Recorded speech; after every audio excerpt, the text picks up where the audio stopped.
নরসিংদীর রায়পুরার মেঘনা নদীর চিত্র এটি। চুম্বক ড্রেজার দিয়ে নির্বিচারে বালু তুলে নিচ্ছে শতাধিক বালখেট। অবাধে বালু তোলায় আবদুল্লার চর, শাহের খোলা, ছাটাবন্ধ, মাঝের চর ও সুলতানপুরে নদী ভাঙন দেখা দিয়েছে। নদীতে বিলীন হয়ে গেছে ফসলি জমি, শত শত বাড়িঘর ও স্থাপনা।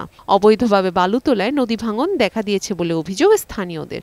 ডেজারে ডাক দিছে, আমরা শুনছি নাকি কাতলা চরমোজা এরা রাত্রের বেলায় একাটেলা সময় দিনে একাটে আমরা বাধা বিঘ্ন দিয়ে রাখতে পারি না।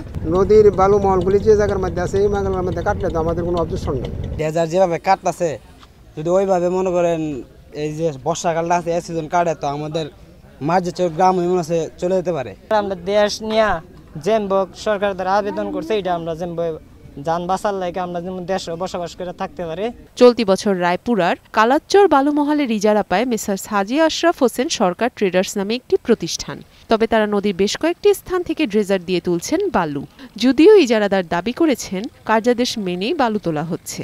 বাংলাদেশে এইরা পর্যন্ত কোনো জায়গায় কাটিং দিয়ে করে না, এই জায়গায় এই চুম্বকটি লেখা থাকে টার্মস এন্ড কন্ডিশনে, কিন্তু এইভাবে হয় না। অবৈধভাবে বালু উত্তোলন বন্ধ করার ব্যবস্থা নেওয়া হচ্ছে বলে জানিয়েছেন জেলা প্রশাসক। দায়িত্ব দিয়েছে উপজেলা নির্বাহী অফিসারকে সে ব্যবস্থা নেওয়ার জন্য। তারা সেই জন্য যদি প্রমাণ পাওয়া যায় আমরা প্রয়োজনে তাদের ইজারা বাতিল সহ অন্যান্য যতগুলি কার্যক্রম তাদের বিরুদ্ধে নেওয়া যায় তা আমরা তারা সকল কার্যক্রমগুলি আমরা তাদের বিরুদ্ধে নিব।